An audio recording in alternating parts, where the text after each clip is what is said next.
channel, Southern Tea. It's your girl Lady J, back bringing you, my usual, my commentary on the latest female rap and urban news. So before I get into my video, you already know what I'm gonna say, baby. I'm gonna need you to hit that thumbs up, comment, share, and because you're here, I'm gonna need you to already So let's go ahead and get right into it. So I apologize in advance for my voice. I am coming down with the cold, but I will push through this video, okay? So I need someone to tell me though what the fuck is going on with Latte's ass. This bitch got some bullshit going on every goddamn week, okay? It's something new with her. So boom, what I'm talking about. Well, it looks like Latte shit was leaked once again. So as y'all know, her song with Glorilla, Fuck the Club Up, came out on Friday, but it was leaked on Thursday. Her and Glorilla's whole verses was on Twitter. Like, the bitch past go gotta be ABC 123, because I'm not understanding how the hell your shit been leaking back to back the past 3 weeks, bitch. Like, at this point, I think she's doing it herself. Her team gotta be doing it, because ain't no way, boy. Ain't no way in hell. I ain't never seen no shit like this happen to someone weekly, child. And if I recall correctly, this is one of the songs that already got leaked when she had that massive leak last time. So I guess she liked it so much, instead of scrapping it, she said fuck it and put it out anyway. But I don't know why, because it can't even crack 1 million views within the first 24 hours. Okay, because yesterday it was at 500,000. That's 500,000 views. 500,000 views in 24 hours. And this is the girl who claims her and all these other new girlies is flourishing. Okay, so that's just crazy to me. Now, speaking of this video, let's get into it. So I watched the video and it was alright, I guess. It was okay. I mean, nothing spectacular. Nothing stood out to me except the fact that Latte was inspired by Nicki Minaj with the two-tone color black red wig with the bang gang child, okay? That is a Nicki look that Nicki rocked when she had put out the We Go Up music video that dropped back in April earlier this year. But like Nicki said in We Go Up, you bitches be jacking me like the Ripper, okay? Like, these girls really think they can wear Nicki wig and be Nicki. It don't work like that, okay? Now, what I wasn't understanding is why they credited Gangsta Boo in the title, and Latte mentioned on Twitter that the song would be featuring Gangsta Boo, but she appeared nowhere in the song or even at least have a cameo in the music video, child. So what the fuck was the point in crediting her? I don't understand. Like, damn, I know you sampled her shit, but why credit her in the title knowing she not on the damn song or even in the video for that matter? It's giving the only way Gangsta Boo would let her ass sample it is if she gave her title credits, child. Because bitch, you could have just put her name in the tags if that wasn't the case. But you know who name she did put in her tags of the video for SEO and to have her video rank higher in the search engines when you type in her name? She put Nicki Minaj's name in the tags, okay? AKA the woman who was once her idol, who she now dubbed Super Freaky Grandma.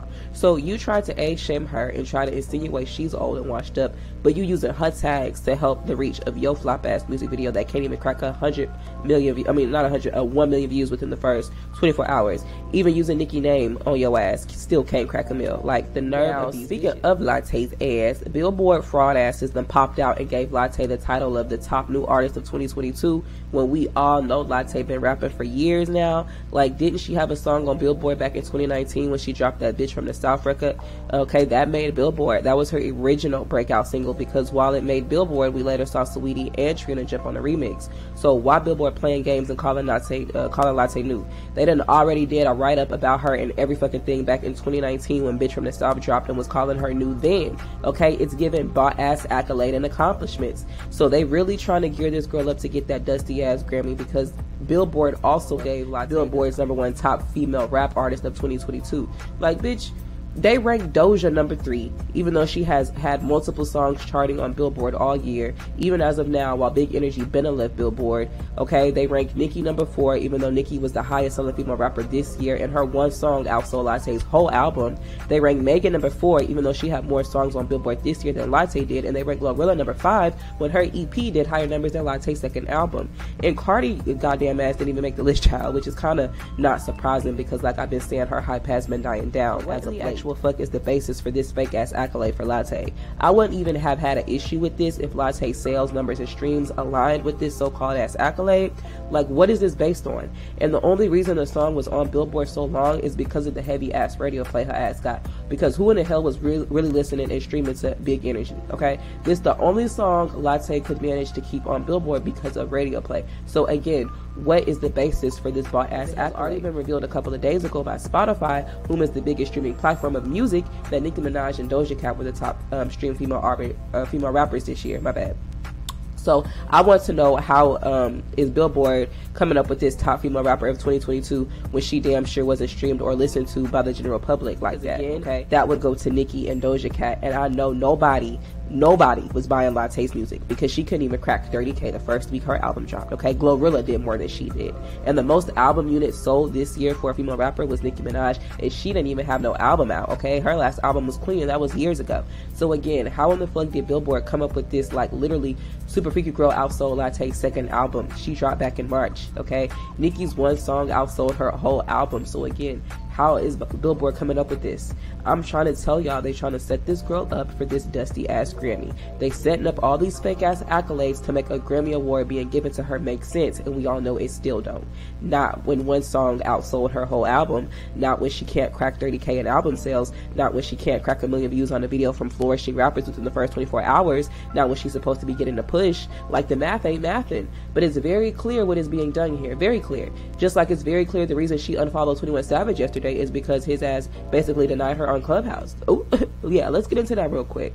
I don't do all the antics and shit. I don't got a celebrity girlfriend. I'm not finna be out everywhere. I'm not dropping music every other week. I'm not going on live talking about every other week. Got a celebrity girlfriend. Because we all know that's her nigga, okay? Kodak Black even confirmed that when he tried to clear his name about her not clearing up the fact that it was not him who was the one who would only do a song with her if he smashed. Because if you recall, when Latte's album dropped back in March, she revealed a certain rapper on the project gave her a hard time clearing a verse because he was trying to smash. And Kodak went live to clear his name and mentioned that she was 21's girl, so he wouldn't even try that because he fucks with 21. Acting like, I can't do this. Oh, I can't picture myself fucking Kodak, all kind of crazy shit. Y'all hold on, man. I don't understand that shit, man. But the very never say me, man. So y'all care that shit. Stop coming my name on that fuck shit, bro. I'm saying, nigga ain't no shit. My fuck. Then, bro, that little bitch be on that, bro. Savage, bro. You know what I'm saying? She got that 21, bro. You know what I'm saying? Me and 21, homeboy, we be out, bro. That little bitch be on that, bro. Savage, bro. You know what I'm saying? She got that 21, bro. You know what I'm saying? Me and 21, homeboy, we be out. So clearly, she got other shit to worry about. Like, why the fuck you and your nigga can't go public is because his ass got married to his baby mama to keep his ass from being deported back to the UK, allegedly, okay? Like, girl. And you unfollowing him is just making it more apparent. Like, that was dumb. You should have played it cool, but it's clear to see that she was very upset by his remarks, which I don't know what for, because he had been claiming you all the way up to this point anyway. Like, girl, okay? Let me know y'all thoughts on all this bullshit below, though, on Lil Miss Latte. Now, the next topic I want to get into is Ice Spice. So Ice Spice recently said in an interview that her dream collaboration is Nicki Minaj. So Erykah Badu was the one who was interviewing Ice Spice when she mentioned that Nicki Minaj was her dream collaboration, and she also name dropped Doja Cat as another collaboration. Now, when Erykah Badu mentioned that she was surprised Nicki hadn't already hopped on Munch, which why the fuck would she? That song was trash. Hot Spice responded and said that she believes Nicki would have ate that shit up, which, duh, she definitely would have because she eats up all her verses. As it now, was that Hot Spice mentioned Nicki as a dream collaboration, it's not surprising, okay? All these rap girls have Nicki Minaj on their list of dream collaborations. Let's keep it a buck. The ones that were blessed with the opportunity have all admitted it was a big moment in their career and definitely a dream collaboration for them in their books. So, of course, Nicki is on their list of dream collabs. Now, am I here for an Ice Spice and Nicki collab? Absolutely not.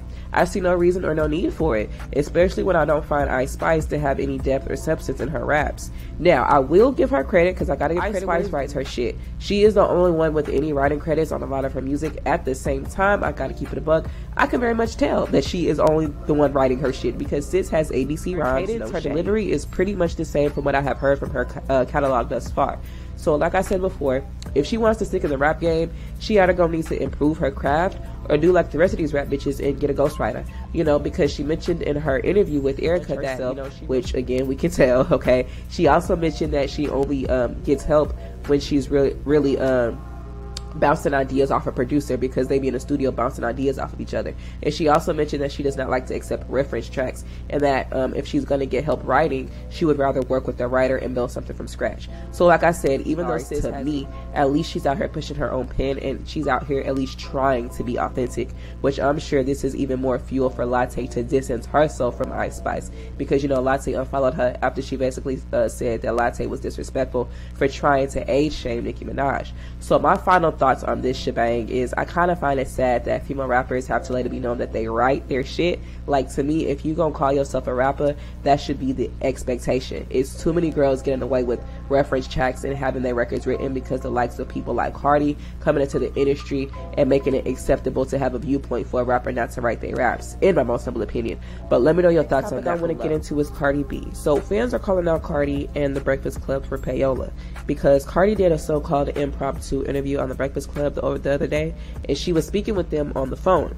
So Charlamagne basically told Cardi that when she drops her album that she should come up to the show and host for the whole week leading up to the Friday of her album dropping. So this is what was said exactly. You guys all three together. You gonna come guest host in the new year, Cardi? Yeah, we're gonna need you a couple days. You come fill in?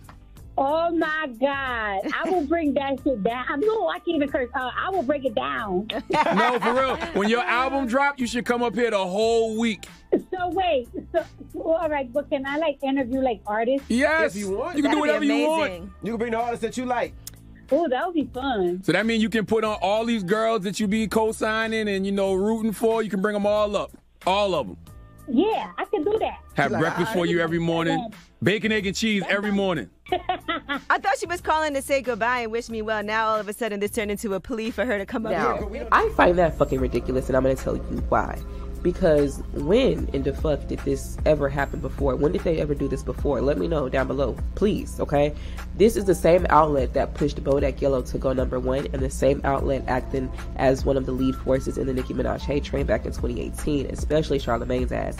So I basically feel like this is kind of payola right in front of our goddamn face, because she gonna be playing all of her songs. She gonna play her old shit and her new shit from the album when it drops that Friday. She probably gonna be playing songs like Hot Shit, Wop Up, and interviewing the likes of Glorilla, Latte, and Megan, and whatever other rap bitch got a problem with Nicki, because they said she can also do some interviews. I can see how this is all going to go, how this is going to be played out. She is grasping for anything that will help push this album, because the fact of the matter is, sis is nervous about outdoing her first album. She is nervous about, the numbers not outdoing her first album, and, she's nervous about how her album numbers will look in relation to others, especially the likes of Nicki Minaj.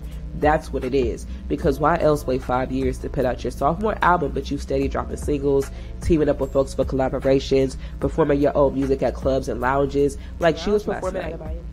She performed all her old shit. Wop Up, Act Up. She performed a whole bunch of old shit. The only new stuff she performed was, of course, Hot Shit, and then she brought out Glorilla for her Tomorrow 2 verse. So I believe the latest song, like I said, she performed was Hot Shit Tomorrow 2, and Tomorrow 2 is not even her song. And of course she blocked Glorilla out for that, because she still gotta ride her wave, and I believe she gonna be doing that up until she get ready to drop her album. They just performed together at the AMAs, and here they are turning around together to perform at this lounge club, okay? So I find that a little bit interesting. Now, Cardi, of course, is gonna respond to what fan bases be saying about her on Twitter, especially the Barbs, okay? So a fan had tweeted this: Grammy winner performing in someone's backyard, to which Cardi responded and said, I got paid $1 million to perform at this elite Baker's event, private event for 400 people, and only for 35 minutes. Think about that when you type about this Grammy winner. For one, can we stop and acknowledge the fact that Cardi was given that Grammy and that it was not something earned organically? Let's keep it a buck. And let's not forget what was happening at that time.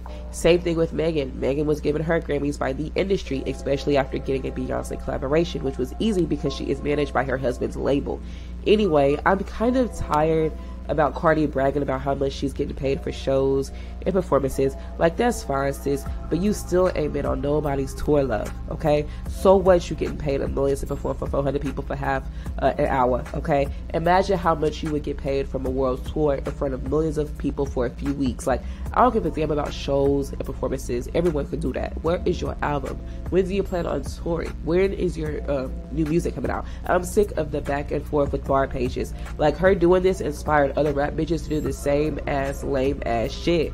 And performing to get $1 million is not the flex you think it is when you were so-called in an alleged 360 deal, okay, baby? Especially when you have to take in the fact that your label has to take out their cut, and whomever else you gotta pay gotta take their cut, okay?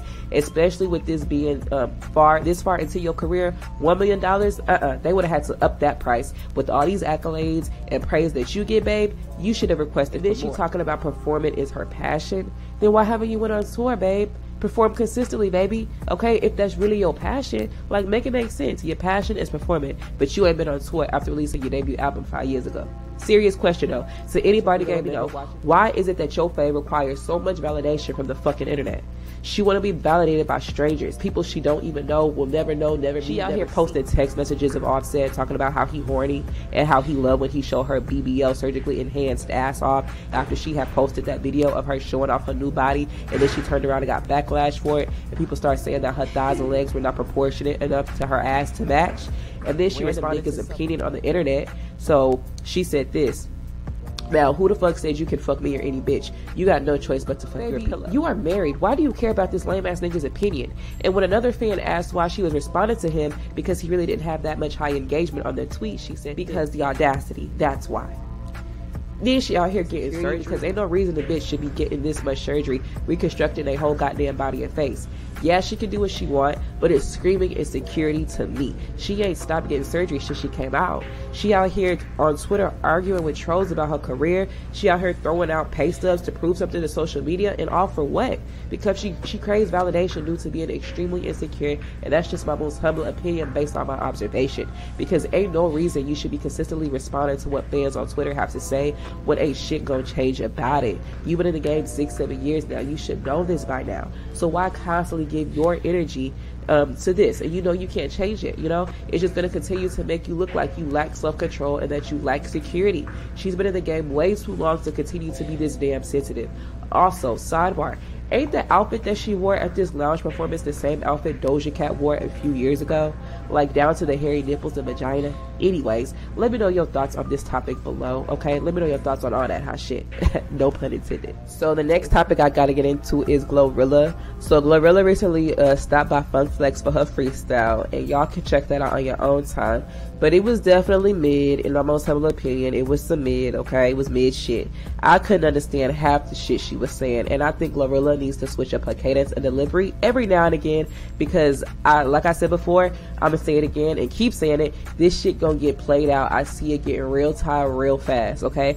I don't want to hear that shit all the time. Like, what? Now, I have given Glow her justly before. I have given her props before. I fucks with a few of her songs. But for the most part, all her shit sounds the same. Her voice can get, you know, irritating if you listen to it a little bit too long. And that's just my most humble opinion. Monique Slaughter from the Love and Hip Hop Cast franchise has come forward and exposed Glorilla for coming at her sideways in her DMs. And she also said that she felt like Glorilla is the one who had got her Instagram is because she expressed her opinion in the comment section of the Neighborhood Talks post about how Hit Kid was upset that Glorilla signed over FNF without his consent or knowledge. That was a few weeks ago. That was posted to the blogs. Monique made her comment. Boom.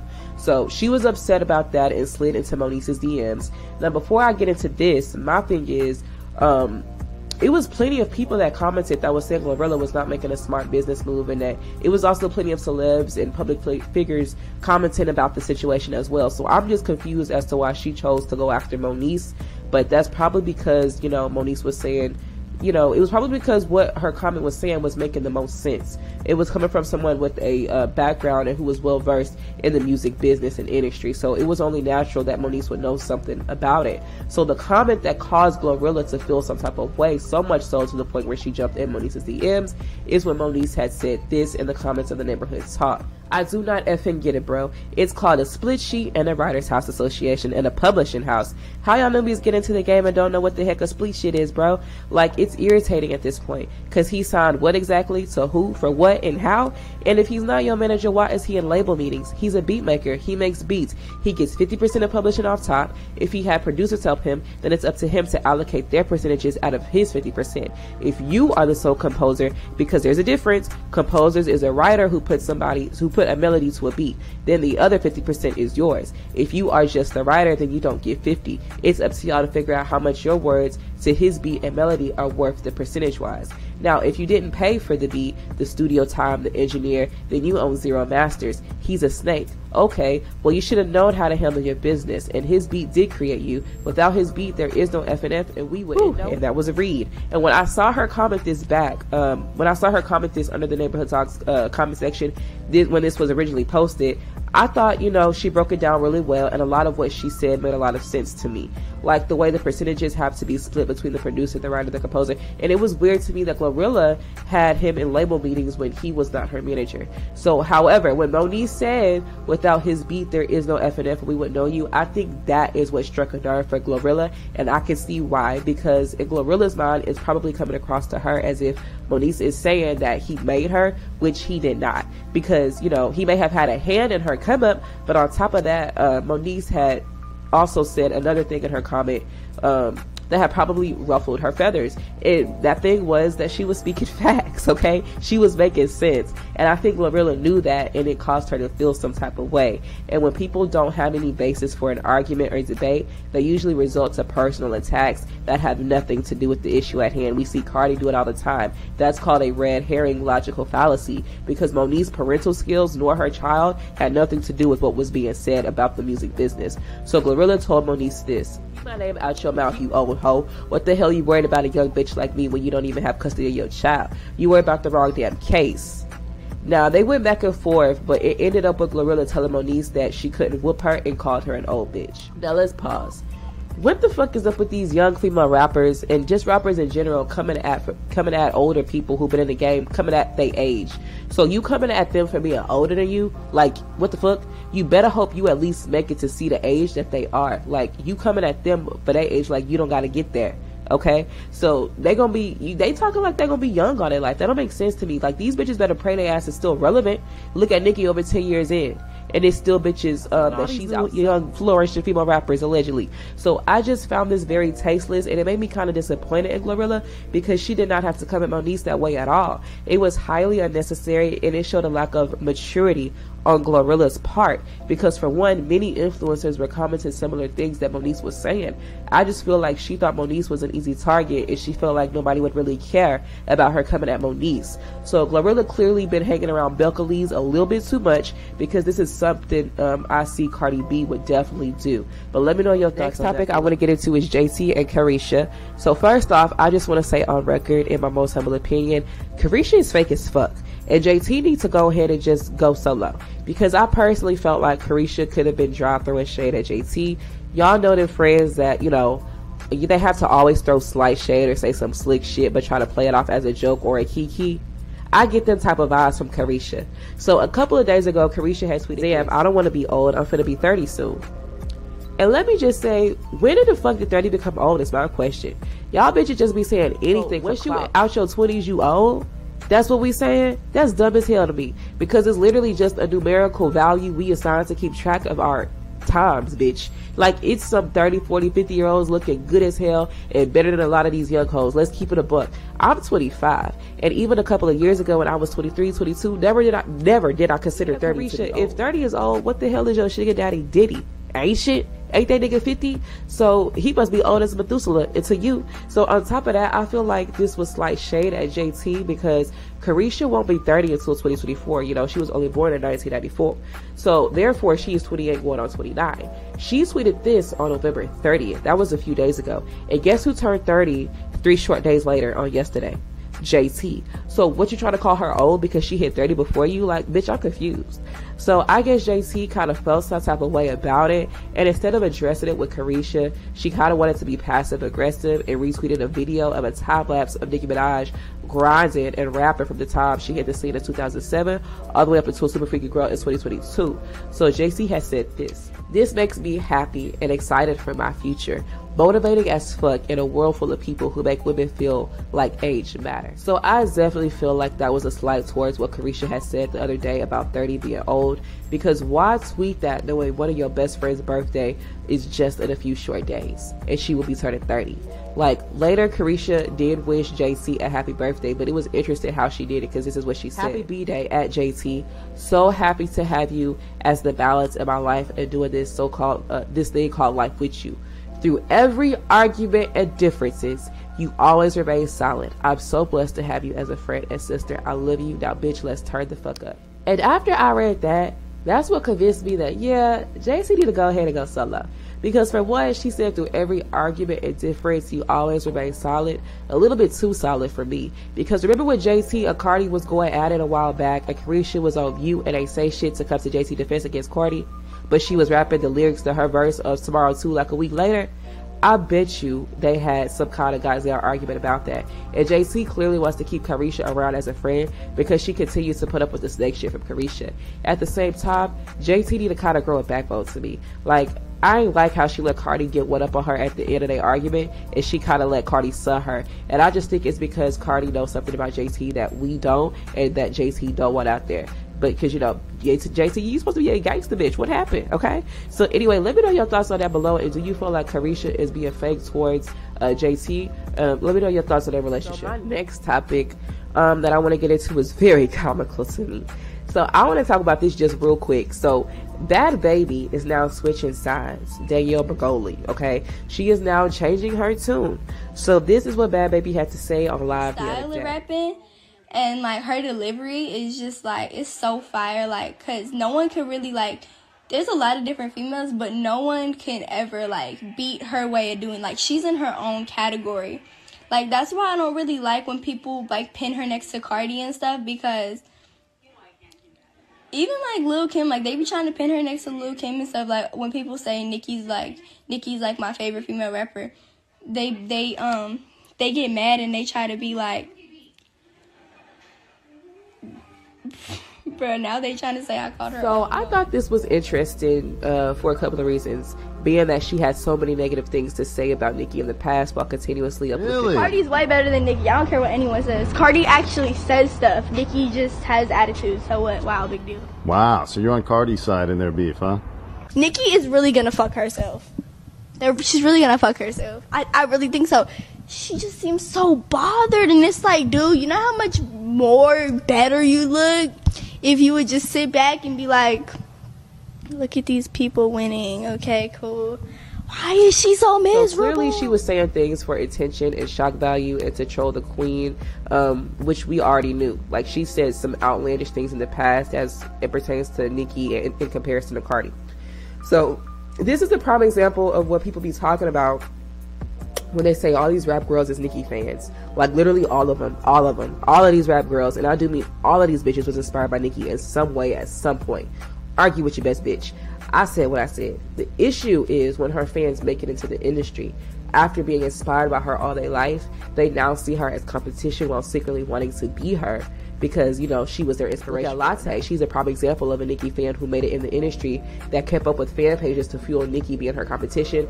And now, even though she sees her as her competition and her quote-unquote rival, she is still trying to imitate Nicki with her looks, her expressions. She still shades her in hopes of getting a Nicki response, or at least the Barb's response, so she can stay attached to Nicki, using her names and tags in her YouTube videos. Like, these girls really love Nicki, even when they publicly try to make it. Cardi is a Nicki fan, Cash Doll is a Nicki fan, Megan Thee Stallion is a Nicki fan, Latte is a Nicki fan, Bad Baby is a Nicki fan. All these rap girls, because every rap girl has an interview or a clip floating around on the internet that's praising Nicki and her talents, not her antics, not her awards, not her looks, not her sympathy, but because of her pure raw talent. And that's just real. I thought that was interesting because it just goes to show that these girls really love the queen. They just don't be wanting to look away in front of their other peers who have an issue with her, and they get into it with Nicki will elevate their career, when in reality that will only work if they have a major push behind them like Cardi did. And even then, it'll only last so long before it's revealed that they've been secretly keeping up with Nicki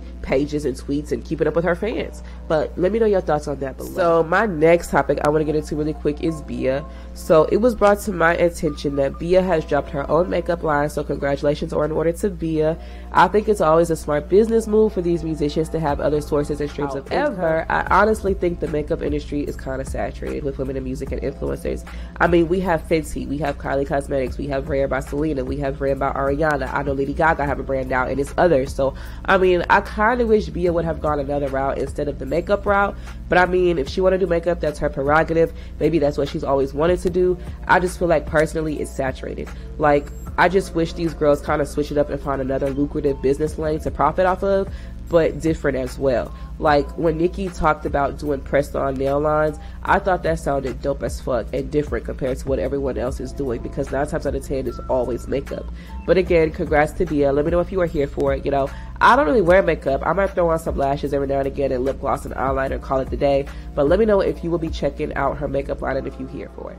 So my next topic I'm going to get into is Iggy Azalea and Saucy Santana. So apparently Saucy has sent Iggy back his verse for her album that is being executively produced by Tory Lanez. Now sidebar, I thought Saucy Santana had a relationship or at least a good rapport with Megan. But by him working with Iggy, he is by default working with Tory because Tory is the one producing this album. So this was the exchange on Twitter that when Tory had tweeted this: "The 5-year foreign record we just put together for her album is insane."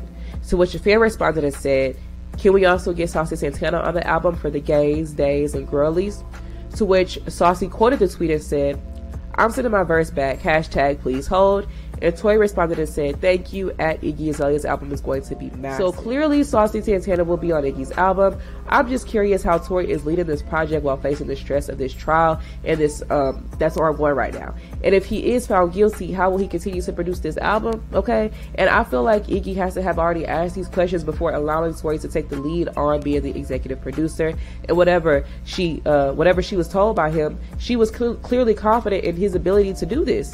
Enough so to let him lead this project that she will be dropping next year. So All the Rap Girls is coming in 2023. We got Megan, Cardi, Nicki, Latte. So speaking of Sweetie, fans noticed that she started following Iggy yesterday when she was not following her before, leading people to speculate, could Sweetie be on her album, on Iggy's album that's coming up, or could Iggy be featured on Sweetie's album, Pretty Bitch Music, that she's been working on for 6 years, okay, that's supposed to come out next year too. So let me know your thoughts on that and if you are here for any of it. Now the last topic I want to get into is Just for Laughs. So Erica Banks has released a couple of Christmas songs. It is, baby, it's heavy on the auto-tune. She is trying to sing, she can't sing, so she got it heavy on the auto-tune. We all know the girl can't sing, but if you have time and you want to laugh, go check that bullshit out, okay? You know, I don't want to play it over here and end up with a copyright claim for that bullshit, but it is hilarious. Okay? So remember, this is my commentary and my opinion. You can let me know yours below. I look forward to reading your thoughts. Don't forget to give this video that thumbs up, hit that subscribe button, and lounge me on my socials at Southern T. That's with 2 ways at the end. I'll catch y'all in my next video.